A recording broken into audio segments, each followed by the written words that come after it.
अस्सलाम वालेकुम फ्रेंड्स, हाजिर हूँ एक नई रेसिपी के साथ। और आज लेकर आई हूँ आप लोगों के लिए कोफ्ते की बहुत ही ज़बरदस्त रेसिपी। आज हमने चिकन कोफ्ते बनाए। बिल्कुल थोड़े से चिकन से ढेरों सारी कोफ्ते भी बन गए और बहुत ही ज़बरदस्त सी इसकी ग्रेवी बन गई है और बहुत ही आसान रेसिपी के साथ। तो चलिए फटाफट से शुरू करते हैं। ये ज़बरदस्त सालन हमने कैसे बनाया है और इसके लिए हमें किन चीज़ों की ज़रूरत है। और इसके कोफ्ते बहुत ही नरम बने हैं, बहुत ही जूसी, और ये देखिए खाने में बहुत ही लजीज, बहुत ही यमी। तो एक दफ़ा ज़रूर ट्राई कीजिएगा। तो चलिए रेसिपी को शुरू करते हैं। इसके लिए हमें किन चीज़ों की ज़रूरत है।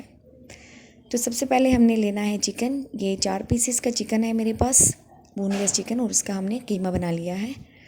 और अब हम इसमें कुछ चीज़ें शामिल करेंगे, जिसमें हमारे पास लहसुन का पेस्ट है।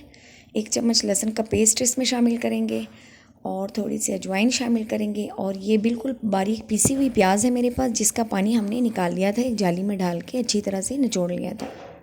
और इसके साथ ही हम इसमें कुछ मसाले शामिल करेंगे, थोड़ा सा नमक शामिल करेंगे। और इसमें हम तंदूरी मसाला ले लें या आपके पास कढ़ाई मसाला है तो 1 चम्मच भर के हम वो शामिल करेंगे। अगर आप ये मसाला डालेंगे तो इसके साथ आपको हल्दी और दीगर मसाला जात डालने की ज़रूरत पेश नहीं आएगी। तो अगर आपके पास अवेलेबल नहीं है तो आप यही मसाला डाल दें तो ये भी काफ़ी है। ये देखिए बहुत ही ज़बरदस्त इसका सॉफ्ट सा पेस्ट तैयार हो चुका है। और अब हम इसे थोड़ी देर के लिए रख देते हैं, तकरीबन 2 से 3 मिनट तक। और इसके बाद हमने इसे कोफ्ते बना लेने हैं। तो ये तैयार हो चुका है और अब हम हाथ को थोड़ा सा ग्रीस करेंगे और इसमें से हमने कोफ्ते बना लेने हैं। तो ये देखिए इस तरह से हमने हाथ में लेके इस तरह से गोल इसका कोफ्ता बना लेना है।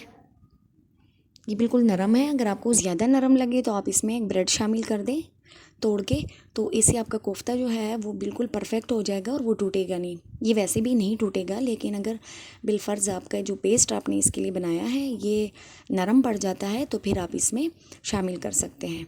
तो ये देखिए जनाब, इसी तरह से हमने सारे कोफ्ते बना लेने हैं बिल्कुल राउंड शेप में। और ये देखिए तैयार हो चुके हैं सारे कोफ्ते।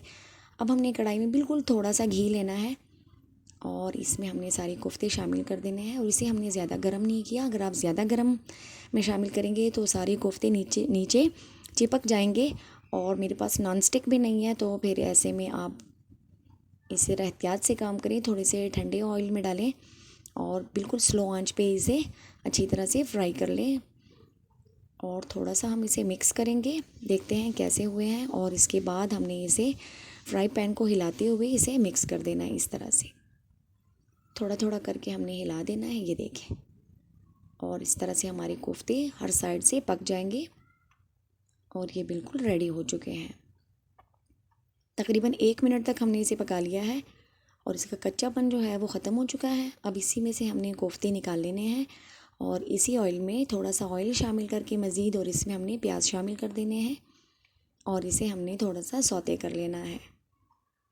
और इसमें 1 चम्मच लहसुन का पेस्ट शामिल करेंगे इसके साथ और थोड़ा सा इसे हमने फ्राई कर लेना है। और जब मसाला हमारा नरम पड़ जाए, प्याज का कलर हमने चेंज नहीं करना, थोड़ा सा भून लेना है। और इसके साथ ही हम इसमें मसाले शामिल करेंगे। तो गरम कुटा हुआ मसाला है मेरे पास, 1 चम्मच हमने वो शामिल करना है और 1 चम्मच हम इसमें कुटा हुआ धनिया ऐड करेंगे। और इसके साथ ही हमने इसमें टमाटर ऐड कर देने हैं। टमाटर का भी हम पेस्ट शामिल करेंगे, क्योंकि कोफ्तों के लिए जो ग्रेवी बनती है ना वो बिल्कुल स्मूथ सी होती है, तो हमें भी वो स्मूथ वाली चाहिए, इसलिए हम टमाटर का इसमें पेस्ट ऐड करेंगे और इसे थोड़ा सा पका लेंगे।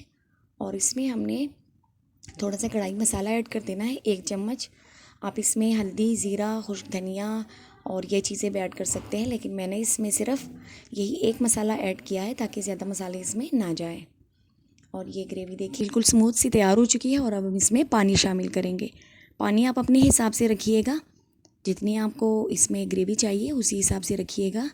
तो थोड़ा ज़्यादा पानी ऐड करेंगे क्योंकि हमने कोफ्तों को पकाना भी है इसमें और इसके अलावा ग्रेवी भी रखनी है, तो इसलिए मैंने पानी शामिल कर दिया है। और अब हम इसमें अपने कोफ्ते भी शामिल कर देते हैं।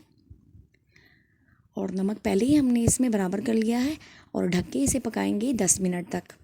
और ये देखिए जनाब, 10 मिनट के बाद कोफ्ते अच्छी तरह से गल चुके हैं और ग्रेवी भी जितनी चाहिए थी उतनी रह चुकी है। तो अब हम चूल्हा ऑफ़ कर देते हैं और इसके ऊपर हमने हरा धनिया और हरी मिर्चें डाल के इसे गार्निश कर लेना है।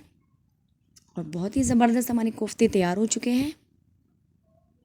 तो चलिए अब इसे डिश आउट करते हैं और देखते हैं कि हमारी ये ज़बरदस्त से कोफ्ते कैसे बने हैं।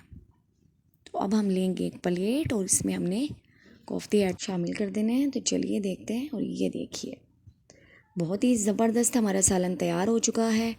बहुत ही यमी। आप मेहमानों के लिए बनाएं या फिर अपने लिए, सब आपकी तारीफ़ करने पर मजबूर हो जाएंगे।